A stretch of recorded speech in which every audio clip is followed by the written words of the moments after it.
آج دوران سماعت چیف جسٹس قاضی فائز عیسیٰ نے صحافیوں کو کہا ہے کہ جو کرائے کے صحافیوں کو بھی ٹھیک کریں گے، وہ پیسے لے کے بک جاتے ہیں۔ پہلے قاضی صاحب کہتے تھے جو کہتا ہے وہ ہوتا ہے۔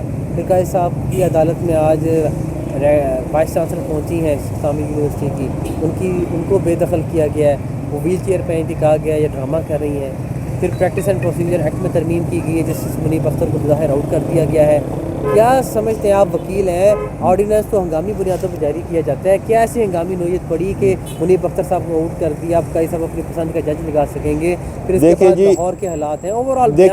دیکھیں جی قاضی فائز عیسیٰ صاحب، عزت مآب محترم جناب چیف جسٹس قاضی فائز عیسیٰ صاحب، آپ جب جسٹس قاضی فائز عیسیٰ صاحب ہوتے تھے نا، تو اس ٹائم کا اپنا ذرا تھوڑا سا ماضی یاد کر لیں، اپنے کل کو دیکھ لیں کہ کل آپ کے کیا بیانات ہوتے تھے، آج کیا بیانات ہیں۔ میں آپ کو وارن کرنا چاہتا ہوں کہ آپ اپنے کنڈکٹ کو ٹھیک کر لیں، ورنہ یہ تمام وکلا آپ کے سامنے ایسے کھڑے ہوں گے کہ آپ نے سوچا بھی نہیں ہوگا۔ میں سمجھتا ہوں آپ کی اس سے بڑی بدنصیبی اور کیا ہو کہ حامد خان جیسے آپ کے وکیل رہ جانے والے وکیل نے آپ کو گالیاں دی، آپ کو برا بھلا کہا۔ اس کا مطلب ہے کہ آپ میں کوئی شکم ہے، آپ کی کوئی کمزوری ہے، آپ کی کوئی غلطی ہے۔ اپنی غلطیوں کی اصلاح کر لیں۔ آج میں صحافیوں سے بھی کہوں گا کہ وہ جو صحافی ہمارا بائیکاٹ کر جاتے تھے، ہمارے اوپر قدغنے لگا دیتے تھے، آج کہاں گئے ہیں وہ جن کو پچھلے ہفتے انہوں نے باولے کتے سے تشبیہ دی تھی، اور آج ان کو کرائے کے ٹاؤٹس اور کرائے کے صحافی بنا کے پیش کر رہے ہیں؟ کیا آپ قاضی فائز عیسیٰ صاحب سے معافی کا مطالبہ نہیں کریں گے؟ کیا آپ قاضی فائز عیسیٰ صاحب کا بائیکاٹ کریں گے؟ اور آپ کو یہ کہہ دیا گیا ہے کہ آپ جا کے مسالہ بیچتے ہیں، تو آپ کی لیول یہ ہو گیا ہے۔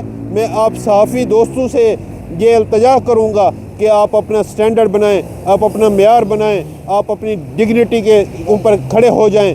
اس کے علاوہ جو چیزیں ملک میں ان دنوں میں ہو رہی ہیں آپ کے سامنے ہیں، جس طرح آئینی ترمیم جو غیر آئینی طریقے سے کرائی جانے کی کوشش کرائی جا رہی تھی، آج اس کا راستہ تو ہم نے روک دیا، مجبوراً ان کو آرڈیننس لانے پڑ رہے ہیں۔ آرڈیننس لانے کے بارے میں جو قاضی فائز عیسیٰ صاحب کا، جب وہ جسٹس فائز عیسیٰ صاحب ہوتے تھے تو وہ پوائنٹ آف ویو دیکھ لیں، وہ کہتے تھے کہ کیا فرد واحد کی حکمرانی چلے گی، کیا فرد واحد کی مرضی چلے گی؟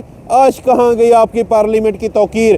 آج کہاں گئی آپ کی پارلیمنٹ کی عزت؟ آج قاضی صاحب کو یاد نہیں آ رہا کیونکہ ان کے حق میں، ان کی فیور میں آرڈیننس آ رہے ہیں۔ اگر یہ ہوتا رہے گا تو کبھی بھی آپ کو ملک پاکستان کی جو سپریم عدالت ہے وہ سپریم ہوتی اور آزاد ہوتی نظر نہیں آئے گی۔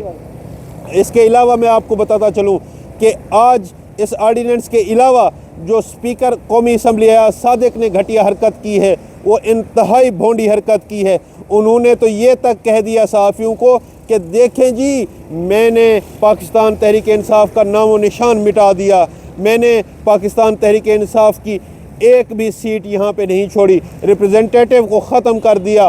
آپ دیکھیں کہ سپریم کورٹ آف پاکستان کا فیصلہ فیلڈ میں ہے، آپ دیکھیں کہ جب سپریم کورٹ آف پاکستان کا فیصلہ فیلڈ میں ہوتا ہے تو کسی کی مجال یا جرت نہیں ہوتی کہ اس فیصلے کو وہ غلط ثابت کر سکے، یا مطلب کہ اس کو بائی پاس کرتے ہوئے اس طرح کی کوئی حرکت کر سکے۔ آپ دیکھیں الیکشن کمیشن کا کنڈکٹ، یہ ان کی بی ٹیم بنا ہوا ہے، یہ ان کا پیڈ الیکشن کمیشن بن چکا ہے۔ میں آپ کو بتاتا چلوں ایک چیز کی، آپ کو بریکنگ نیوز بھی دیتا چلوں کہ پچھلے ایک سال میں جو انہوں نے سرکاری خرچے پہ غیر سرکاری دورے کیے ہیں، اس کی ذرا تفصیل نکال لیجئے گا، میرے پاس تو موجود ہے، آپ بھی ذرا جرنلزم کو بہتر بنا لیں، آپ اس کی انویسٹیگیشن کر لیں۔ اس کے علاوہ اس کی حالت یہ ہے کہ آج اس کو صرف اپنے سگنیچر کرتے ہوئے 7 منٹ لگ جاتے ہیں۔ اس کی حالت یہ ہے، اس کا منہ اور ہاتھ کانپ رہے ہوتے ہیں جب وہ کرسی پہ بیٹھتا ہے تو آپ کے سامنے ہوتا ہے۔ ایسے بے وقوف بندے کو بھی اگر اس ٹائم پہ ایکسٹینشن دینے کی سوچی جا رہی ہے تو اس سے بڑی بد نصیبی اور بد قسمتی اور کیا ہو سکتی ہے۔ اس کے علاوہ آپ دیکھیں کہ یہ جو بلاول بھٹو صاحب کے حوالے سے کل کامران مرتضیٰ صاحب نے بیان دیا ہے، وہ بھی آپ کے سامنے ہے۔ وہ کیا تھا کہ بلاول صاحب آپ کی کوئی مجبوری ہوگی، ہماری کوئی مجبوری نہیں ہے۔ یہ ساری باتیں آپ کے سامنے ہیں۔ میں ایک چیز آپ کو اور بتاتا چلوں کہ عمران خان صاحب نے جو ہمیں پیغام دیا ہے اڈیالہ میں